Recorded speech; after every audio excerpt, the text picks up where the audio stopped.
Welcome, everybody, to the Build a Vibrant Culture podcast. My name is Nicole Greer, and they call me the Vibrant Coach. And I have another amazing guest on our show today, and his name is Mitch Russo. Let me tell you all about Mitch. Mitch Russo started a software company in his garage, him and Bill Gates hanging out in the same kind of locales. Sold it for 8 figures, and then went on to build a company worth over 25 million with Tony Robbins and Chet Holmes. He has been nominated twice for Inc. magazine's Entrepreneur of the Year. Mitch's books include Power Tribes: How Certification Can Explode Your Business, which helps readers create new business divisions using high-performance certification programs, and Coach Elevation, which outlines his process for helping clients discover their true purpose and connect that to their true mission, accelerating progress in both business and life. His software for coaches, called Client Folio, aids coaches in making their clients more productive through goal tracking, accountability, and comprehensive coaching company management. His latest book, Sacred Profits: From Meditation to Domination, is his fourth book and addresses the need to integrate mindfulness into management. Welcome to the show, Mitch. I'm so glad you're here. My pleasure. Thank you for inviting me, and I'm excited to talk about the book. Yeah, look what I've got, everybody. If you're on the YouTube, I've got it in my hot little hands, and so does Mitch. We're like twinning over here.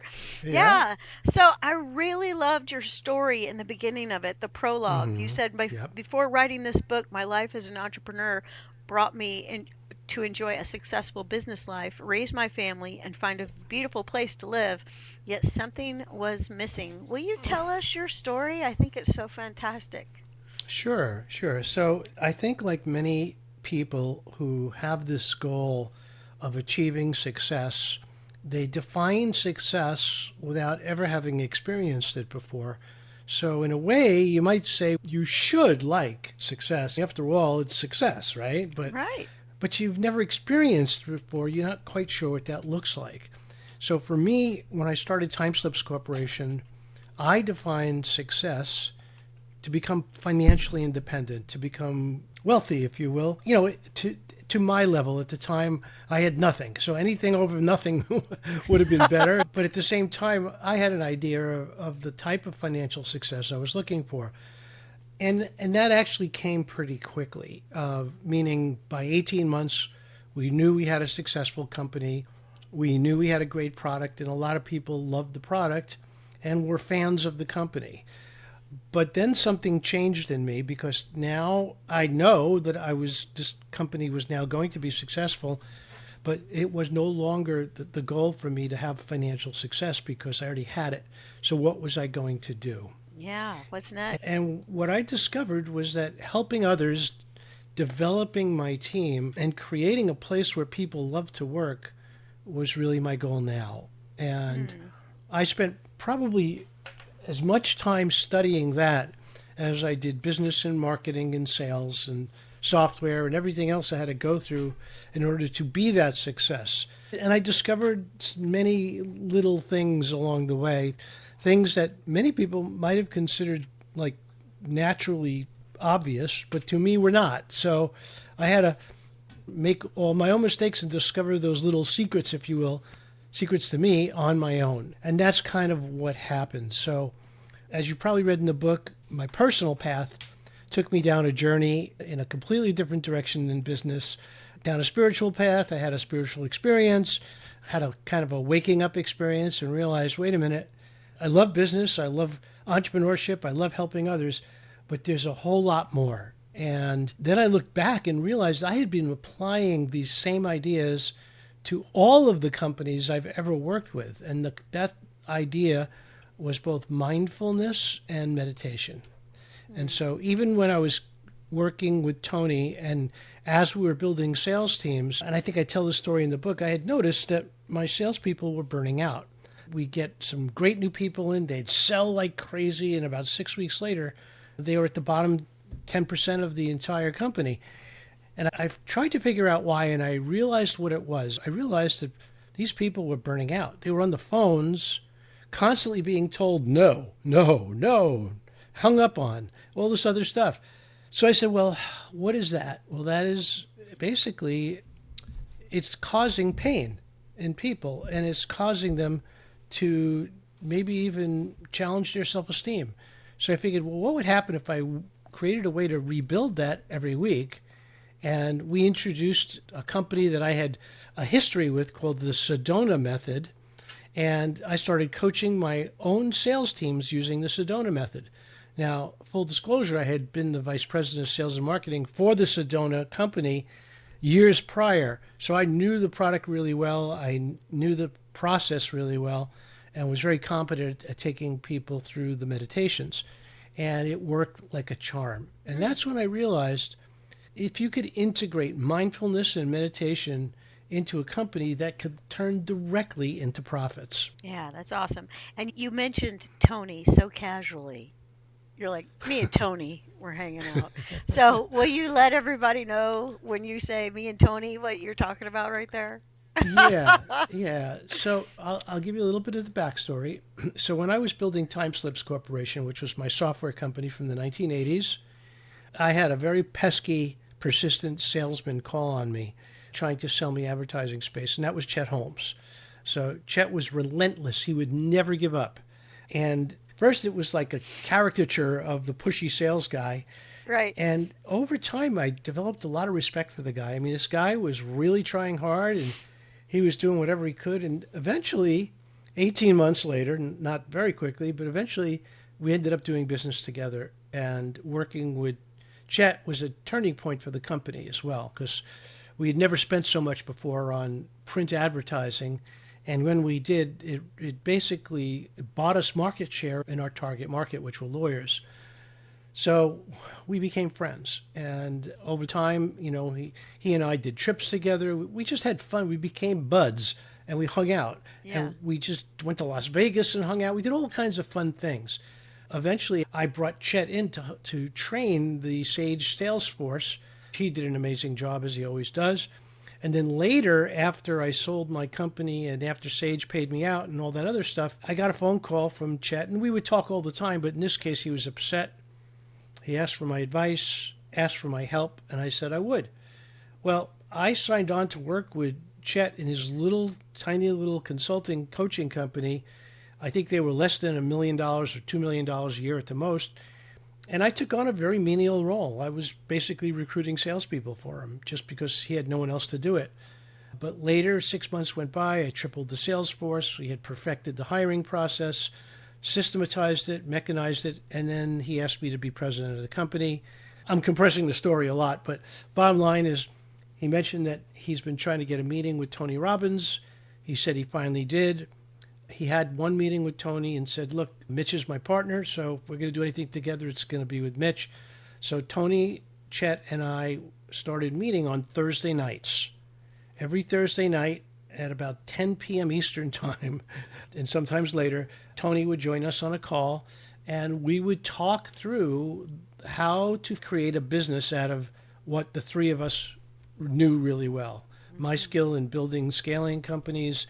Tony certainly had that skill in spades, but he didn't want to do that. He wanted a separate division that was going to be focused on this particular content, which was business content. And so after 5 or 6 months of this back and forth, we finally figured it out and we made it happen. And we started Business Breakthroughs International with a 500-person event in Las Vegas, and it was off to a great start. So that's the Tony I'm referring to. Okay, and so we all know Tony Robbins. And if you're sitting there going, I don't know Tony Robbins, you need to Google that immediately following this podcast. You need to get the books from the way back and watch a couple videos and then just say yes, right? Because that's his thing, say yes. Yeah, exactly. All right, fantastic. So you are noticing that your salespeople are burning out and that you can use this Sedona method with them. Will you share with us maybe about the Sedona method or how you helped your salespeople reinvigorate after listening to no so many times and burning out? What was your method? Well, first of all, there were approximately 50 salespeople, and I knew them all pretty well. And I also knew, not everyone, but I knew most of their hopes and dreams. So I mean, the new ones coming in, it took me a while, but for most of the people that were there for a bit, I knew what they wanted. I knew who they were. I identified the problem pretty early. and I taught them how to meditate. And I have a very simple process I teach people. It takes 5 minutes to learn and 5 minutes to do. But once you learn it, you can sit and meditate for 10, 20, 30 minutes and get a lot out of it. And it's a very simple watch your breath type of meditation. Since then, I've gone much further. I now, after attending Joe Dispenza's amazing events, Oh my gosh, I love Joe Dispenza. now Oh, I work with Joe's meditations every single day now because they're life changing. yeah. But back then, it was really very simple. Just breathe and listen, watch your breath, and pay attention to the temperature in your nostrils as you breathe in and out. And then later, I realized that, what is the Sedona method? If you look up Sedona Training Institute or Sedona.com, what it is, it's a simple process of letting go. And it basically consists of 3 questions. Could you, would you, when? And what we would do is we would run these little sessions where I would say, could you let go of that feeling that you feel when you are rejected? And the answer would be yes. Well, would you let go of that feeling that you're feeling when you're being rejected? And the answer is yes. And then I would say, and when? And they would say now. Take a deep breath. Do this 3 or 4 times. What's happening is you are training your mind to release the emotion. Now, is it permanent? I don't think it's permanent, but it's helpful because it gets you out of that moment. And then what we want to do is replace it with something positive. So what I also did, and these are some things that I just figured would help, is I had people take sticky notes and put them around their monitor with the names of the people they love. Every week we had to move the sticky note. Otherwise it would become fixed in your mind and you wouldn't see it anymore. So every week we'd move it to a different part of the monitor. And I said, before you get on a phone call, just look at that sticky note and remind yourself why you're doing this. And so what we ended up doing is we completely changed the way sales worked. And now we were not only seeing people stay longer, we're seeing even our better performers really, really excel. And that was a big part of the process. Now, at this point, we started to integrate this deeper into the company as well. And then later, when I started working with clients, teaching clients and companies to do the same thing, it was a beautiful, dramatic result. So I can get all kinds of complicated and teach you sales processes and show you funnels and AI and all this other stuff. But if you want quick results, you got to change your mindset. And there's no easier way to do it than with a couple of simple questions and a little bit of breathing. Yeah, I couldn't agree more. Yeah, I have practiced Christian meditation called centering prayer, made popular by Thomas Keating. I'm sure you're familiar with that. It's kind of the same thing. And then I got certified in yoga last year, Mitch. And so this breathing thing, it is a thing. So I couldn't agree with you more. And I love your message. I want to talk about in the book, in chapter 1, you discovered your path and you shared that with us a little bit. But then in chapter 2, you talk about the power of purpose. And one of the main things I do as a coach is I'm always trying to get to the core, help people self-assess. Who are you at the core? What are your core values? What's your purpose? And this is not a normal thing, it doesn't seem like, for people to do, but so powerful. Yeah, it is. And when I build certification programs, I built something called the Culture Parthenon. And the Culture Parthenon consists of a floor, columns, and a roof. So the way I like to define this is that the floor of the structure is the CEO's values. What does the CEO really, really, really value more than anything else? Later, that becomes the key to almost everything. Secondarily, the pillars are what we basically call the code of ethics. So what are the rules to this culture? Am I allowed to come in late every day? Is that part of the culture? Or am I allowed to use curse words in public? Is that part of the culture? And the simplicity of this is almost hard to overstate. I come into companies that say they have a culture, and I say, then show me your ethics, show me your code of ethics. And they say, what do you mean? What's that? I said, well, what are people allowed to do? Well, they're allowed to do whatever they want. Really? Well, how do you know? Oh, no. How do you know if they're doing the right thing or the wrong thing? He goes, well, people should know that. I mean, that's something they should know. Oh, no, they don't. Okay. No, they don't. So those are the pillars. And then finally, the roof of the Parthenon is the why. It's the CEO's why. So what you've noticed is I've mentioned the CEO twice in this process. CEO Yes. is both the roof and the foundation. And that is because the CEO dictates everything about direction, everything about values, and frankly, everything about the energy of the company. And you know I talk about that in the book a lot. Manipulating energy in an organization is, if you're not purposely doing it, then you're doing it anyway. And you don't want to be in a place where it's happening somewhat randomly that way. I'll give you a simple example. Yeah. Many, many years ago, our company was growing so fast that we moved 3 times in 18 months to bigger and bigger and bigger quarters. And back then, there was no virtual. Everything was live and in person. Right. So I remember it was one of those days I got up on the wrong side of the bed. My wife was picking on me and I was picking on her back. And we were not in a good mood. And I show up at work and I park in front of the building and I walk up the stairs. I walk into the lobby and I say, "Hey, how's it going?" And all of a sudden, as I'm passing by, I hear her click the microphone. She goes, "Mitch is in a bad mood. Look out." I think to myself, holy smokes. Am I that transparent? Yeah, we're all a little emotionally unintelligent at moments. We think we're so Right, sly. right. And the truth is that it's so obvious. And if you're not taking care of your own emotional stability, then you're going to like throw up all over everybody around you.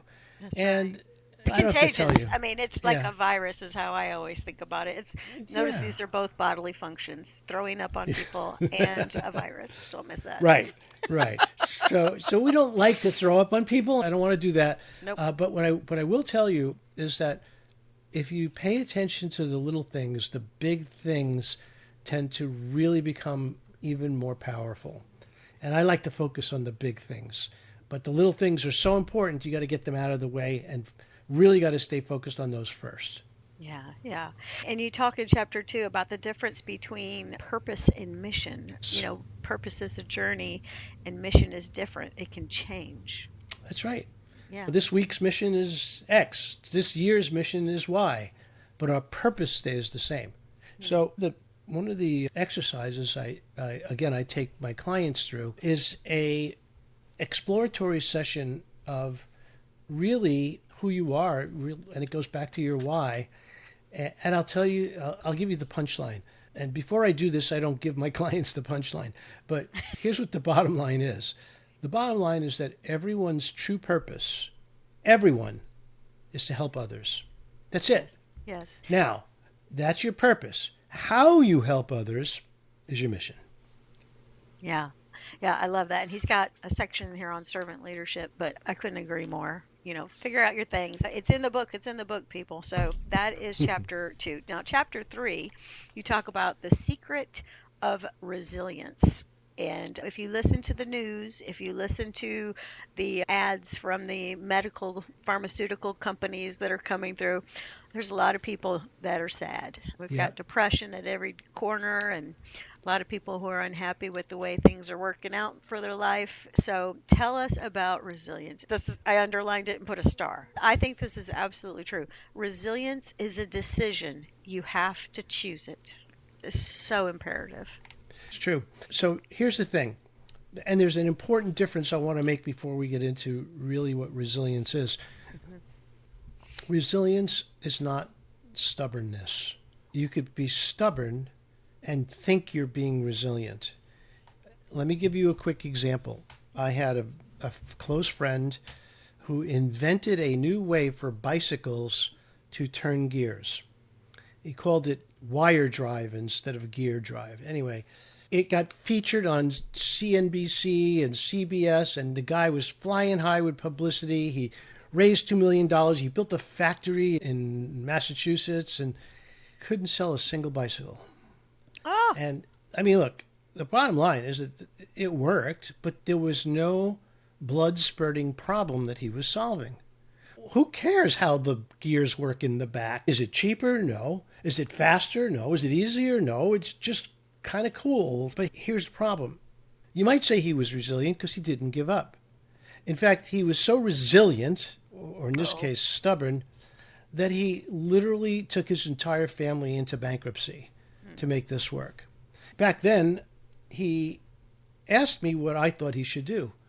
And I said, number one, cut your losses. Number two, license it.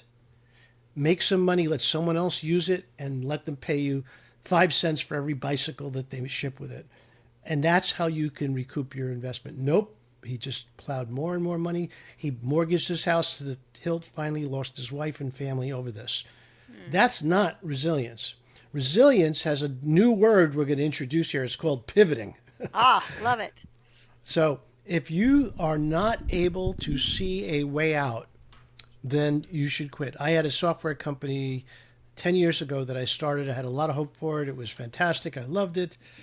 No one bought it. Well, I couldn't figure out a pivot to this until later. So I shut it down. Why? Because I'm not going to invest my entire life into something that's just not going to appeal to clients. Later, I figured out a way to use a part of it to build something that is now very successful, which is Clientfolio. So if you don't have that ability to sort of see the future and pivot, get some friends to help you. Get a coach. Let them help you. Amen. That's good Right? preaching, Mitch. I like it. Yeah. Yeah. And I think that the faster you can pivot, the better too. You do need to be thoughtful. You need to be discerning. You need to sit still a hot minute and think about what you're doing. Take a step in a different direction just to see what's out there. I'm a big believer in taking a next right step. You don't have to figure the whole thing out. Right. Just one little step. Yeah. And you say in the book, resilience and flexibility are the keys to thriving in the face of challenges. You can create a resilient organization and resilience in yourself by embracing change, staying positive, learning from failures, building strong relationships, and practicing self-care. So we just came full circle to the meditation, right?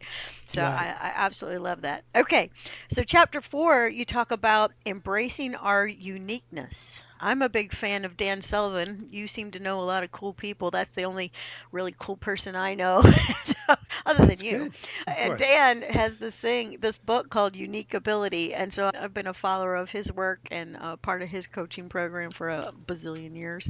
Oh, So wonderful. yeah, what do you think about embracing uniqueness? Tell us about that. Well, I'll tell you a story about not embracing my uniqueness Okay. and how I kind of found that as almost a superpower. So I grew up and I had a drug problem in my high school days. Yeah. And I had to go through a lot to fix that problem. I basically went through rehab and then I faced rejection by family and friends. Eventually, I moved out of my entire neighborhood because I didn't want to be labeled like a junkie because that's what I was at the time. But I had grown past that. I had recovered. I had done work on myself and restarted in a different state. And that's where I ended up in Massachusetts for a long time. But what it really comes down to is it comes down to your own self-talk. It comes down to what do you say to yourself? And your uniqueness is the key. So I was afraid to tell Tony Robbins my drug history. I was terrified, in fact, that he would find out. And That's by the way, why I'm this, curious why. He's well, all about the because big changes. I know, but I felt ashamed about my past. Oh. I felt like having done that, I was a failure. And then one day, Chet blurted it out to Tony. Chet.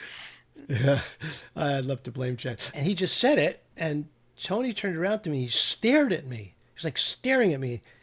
And I said, "Oh, yeah, that was a long time ago." And he goes, and he takes his hands, he puts it and pats me on the back. His hand is like the size of my entire body. Pats Right. me on the back.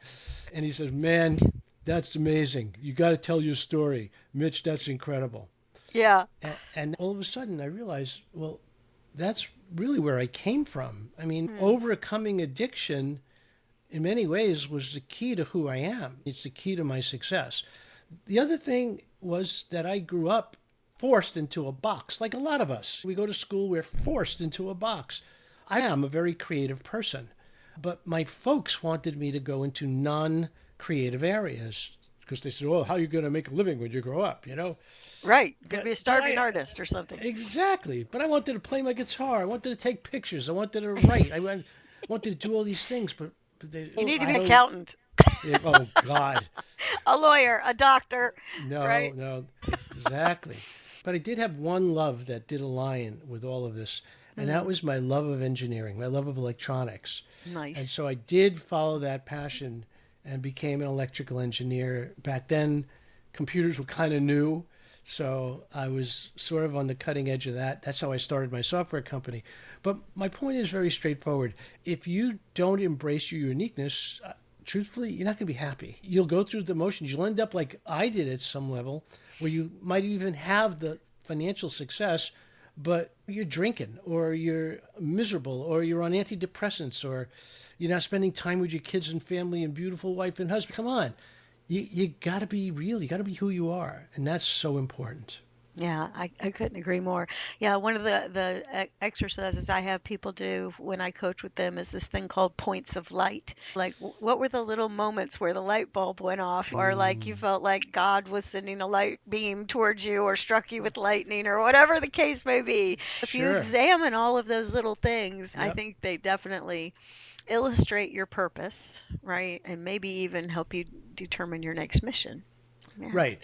And the excuse that I hear sometimes is, you can't make money with that. You can't make money with that. And I would always beg to differ Mhm. because I've seen people make money in art. I've seen people make Of money in course. music and photography. Of course, is right. Now, does it mean that you have to be at the top of the entire industry to make money? No. No. I remember once I was in high school, I played guitar, I had a rock band, but I also had a realization around the age of 17. As much as I love music, as much as I love playing the guitar, I had the realization I actually have no talent at all. Talent. We haven't talked about that yet. Right. So I said, no point in me trying to become a rock star. I know I'd love to be, and that's kind of my vibe in a way, but I'm not a rock star. I don't have talent. Yeah. But So, but see, this is what makes the world go around because I love nothing more than live music, Mitch. Like me I too. live for the next live music event I'm going to go to. And see, somebody has to be the fan. That's right. And I am an epic fan. So that's my purpose right there. I'm supposed to go and sing every word and jump up and down and clap. All right. Yeah, yeah, absolutely. And you're talking about being an artist. I just want to put a plug in. You probably know about this too, but there's a woman named Julia Cameron on the planet, everybody, and she wrote a book called The Artist's Way. And so I just want Mm, to say to everybody, if you're sitting there listening to Mitch going, I'm an artist too.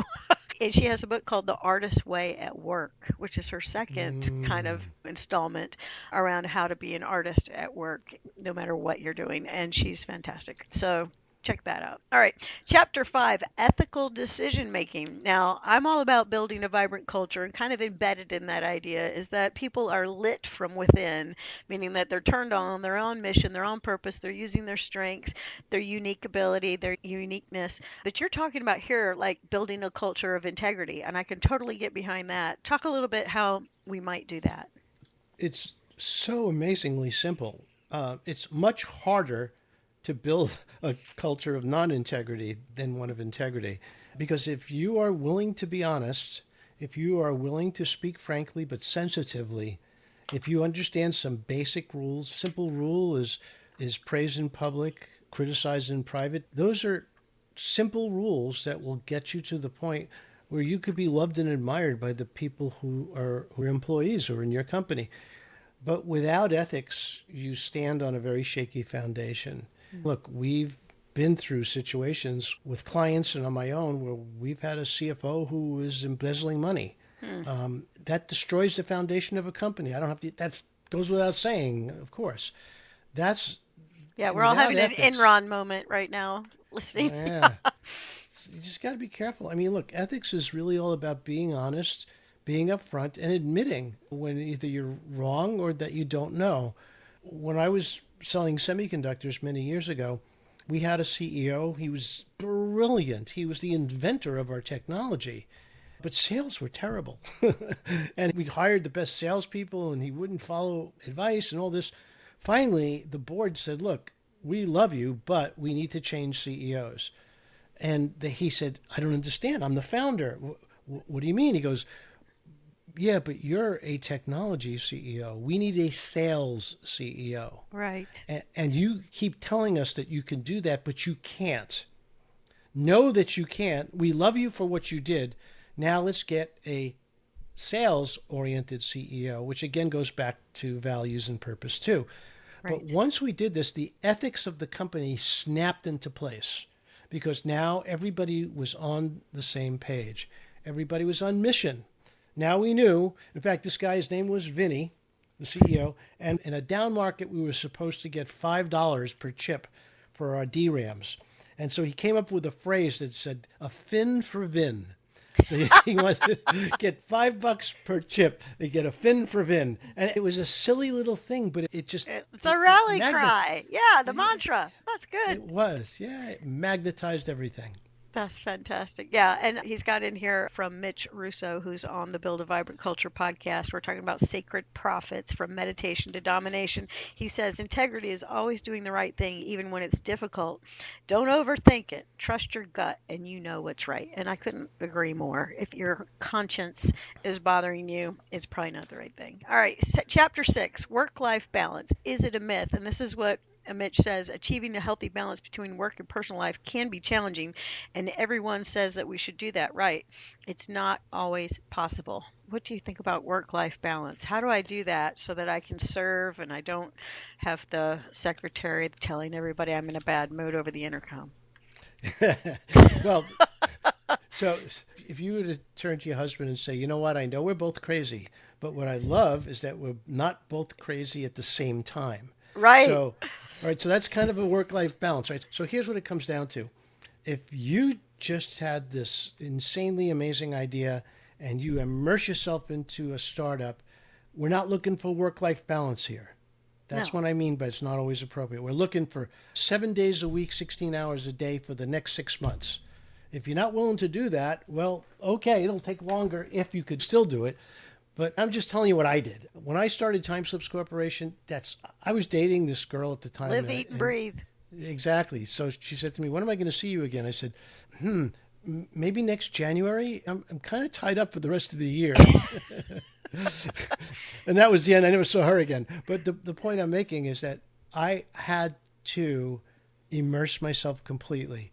Later, I was able to create work-life balance because I had a foundation for it. That's what I mean by that. Yeah. And I think too, there are people that are not entrepreneurial that listen to this podcast and those that are, but it's like you have a self managing company. If you're the CEO, the owner, and then if you are running your department, you've got your people cross trained and you've given them the help and you've done the Sedona method with them and you have helped them and you've gotten them Mitch Russo's book and they are able to run the department without you. Mitch, you probably know that many people, they don't even take a decent vacation because people are texting them the whole time they're in Hawaii or whatever. And it's I like, know. you got to get this thing under control. So it takes a while, but the investment, oh my gosh, it's priceless. You can't even put a It price on is. it. Yeah. Exactly. All right, so chapter 7 is all about mindfulness and meditation, and we did talk about that already, but I'm curious, did you want to add something about the meditation and the mindfulness? I think when you meditate, you're working on what Shirzad Shamid calls the sage brain versus the saboteur brain. I don't know if you're familiar with his stuff, positive intelligence, but he's all about you've got to work the sage muscles of the brain in order to use them in times where you want to like let somebody have it or tell somebody off or yell and scream or whatever. So another thought on mindfulness and meditation. Sure. You mentioned the different parts of the brain. I'm going to use a Yeah, few different words, but sort please. of the same idea. Yeah. So, the cerebral cortex is where all of our thinking takes place. And that's the blessing of being a human being, is we have one. But at the same time, it's a little overworked these days for all of us. And when you move it out of the way and you allow the limbic brain to take over, and then you go deeper and allow the pineal gland to start transmitting and receiving into the void, which is where everything is. That's where all your creativity is. That's where all your joy, that's where your future is. It's in the void. Well, you're not going to get there with the front of your brain, the thinking part of your brain. You're going to get there with the limbic side and with the pineal gland. So the only way to do that is through meditation. You have to move the entire thinking brain out of the way. And I like to call that old mind because, you read in the book, I've had this experience where I was able to shed the old mind, and that came through an awakening kind of a process. And when you shed the old mind, it doesn't mean that you all of a sudden you have no ego. That would be ridiculous. What it means is that you've now separated from what you think is you. That's what it really means. So I don't think it's me anymore when the thought comes in, oh, you should beep your horn and give that guy the finger because he cut you off. I laugh. I said, yeah, that's kind of what I used to do. Right. And so if you can make that separation and realize who you really are, and by the way, and this is, you might say my opinion, but from what I have observed, is that we are really part of all. We are all connected in ways that are kind of hard to imagine, but true. And that connection starts to pay off dividends when you start bonding with the people in a group like a company.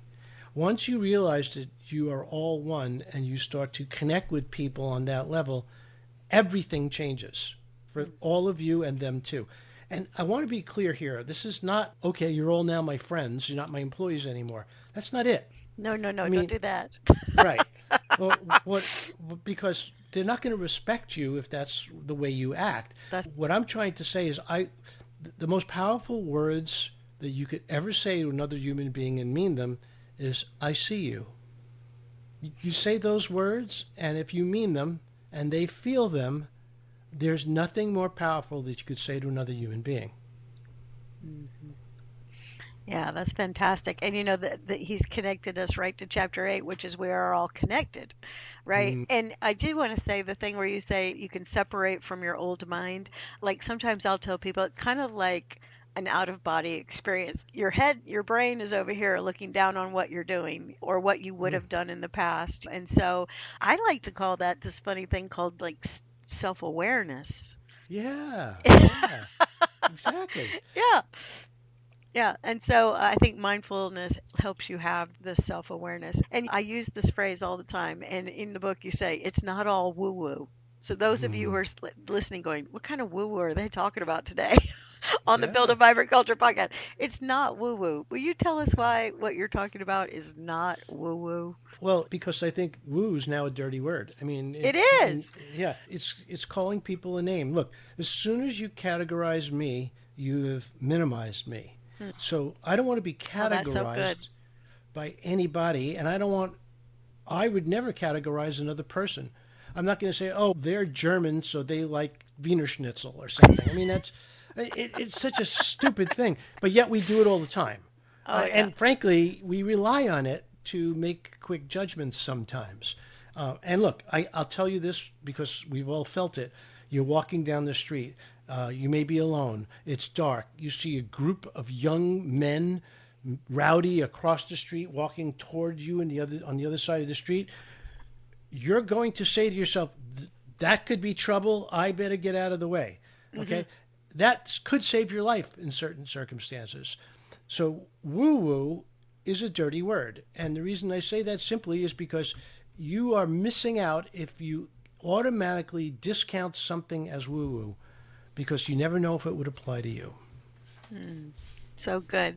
And let me just tell you the quote he ripped off so easily just a minute ago. The minute you have categorized me, you have minimized me. I love that. That's Right. totally, do we say Xable now? Is that what it is? I don't know why we switched from the tweet. Anyway, so here's what you say in chapter 9 is that heart-based decisions change everything. And let's use this as the last chapter. You've got more in the book. We need like 2 hours together. That's what I know. But I really believe that's true. You can make decisions with three parts of your body, I think. One is your mind, one is your heart, and dare I say it, maybe you think it's woo woo, your soul. So tell me about heart based decisions changing everything. Maybe people will go out and make one today if you'll tell them how to do it. Right. Yeah. I'm not sure heart and soul are that different at all. All right. So for me, it would be being able to see someone through my heart or through my soul as opposed to just through my eyes. Yeah. I'm going to divert a bit here, but you probably realize that everything we see, hear, touch, taste, and smell are electrical signals interpreted by the brain. Yes. So when you taste something, your tongue is converting that to an electrical signal, goes to the brain. The brain then says, okay, what does this electrical signal mean? It means curry, or something. Um, Oh, I love a good green curry, don't you? Me too. But the bottom line is that you could hijack those senses very easily. All you got to do is put on a set of 3D goggles, and before you know it, 10 minutes later, you're fully immersed. What would happen if it turns out the whole world is an immersion? It's not that far fetched, and it's been proposed before. So, what would happen if the only way to truly know anything is to know through your heart? Mm. And that's also the only way to know anyone is through your heart. Now, their heart may not be fully accessible to you, but it doesn't have to be at first. You just have to find your way in. And it could be from a smile, it could be from a couple of kind words. But as soon as you have found that little crack that just allows the other person to relax and be who they are, then you can open up a dialogue that will go beyond anything you've ever had before. So I like to make decisions from the heart because I could trust the heart more than I can the brain. The Yeah. brain is trickable. You could trick the brain, just as I was describing. Yeah. Yeah. I Can't love trick the that. heart. Yeah, it's been so good to have Mitch Russo on the Build a Vibrant Culture podcast. He's got another book. He was so generous as to send me two. Look at this one, Power Tribes. Maybe you'll come back around and we'll chat another time. I don't know if you had a good time or not, Mitch, but I love this, of course. Yeah. So I will say, though, that my journey as a writer has been so much fun, and I didn't realize how much I love writing. So right now, I'm about to publish a transformational fiction book whoop, that is a follow up to the book you already have, and it's called Sacred Crossroads. That's coming out probably by the fourth quarter. And then I have a science fiction spiritual trilogy that is what? probably coming out. Yeah, it's 275,000 words, already done. It's being edited right now by the editing team, and that should come out next year. Oh, So congratulations. Yeah, it's I've like been birthing a busy. baby, I bet. Oh, that's Oh awesome. my goodness, yeah, it sure is. That's fantastic. All right. Well, everybody, we have had Mitch Russo on the Build a Vibrant Culture podcast, and we've been talking about sacred profits from meditation to domination. And then he's also the author of this one, Power Tribes, and apparently four more books on the horizon. Lots of things going on with Mitch. So, Mitch, if people wanted to find out about you and they wanted to get a hold of you, where would they go? MitchRusso.com, the Okay. easiest place of all. Yeah, and I'm on regular social media and stuff, but I guess, I don't really respond to tweets and stuff. I'm not a big social media fan. But if you go to my website, there's a contact me form. You fill that out, you'll hear directly back from me for sure. Oh, that's fantastic. All right. He's on the Twitter, the X, whatever, Yep, Instagram, the you LinkedIn, got all it. the stuff. So check him out there. We'll have it in the show notes as we always do. Well, Mitch, let's do this. Maybe there's one more nugget that you Sure. want to share with everybody. What would you leave us with? What would be the final nugget? Yeah. So it's easy to look at someone successful and think that they know something you don't. Mm, And my estimation is that it's not that they know something you don't, it's that they've tried more times than you have. And so don't think of somebody that, oh, they have some sort of gift.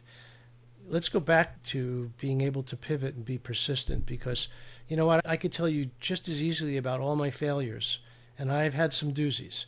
But the yeah. bottom line is that I take a licking and keep on ticking. And that's kind of what you got to do too. If you really want to be successful, you only fail when you give up. And so don't give up. Mm, there's that resilience again. I love it. All right, everybody. It's been another fantastic episode of the Build a Vibrant Culture podcast. Would you please go down below and click the like button and then leave a little comment for Mitch? Leave us some love. We'd appreciate it. And next time, we'll have another great author on the show, and I'm looking forward to that. Thanks so much for listening, everybody. Thank you, Mitch. Thank you.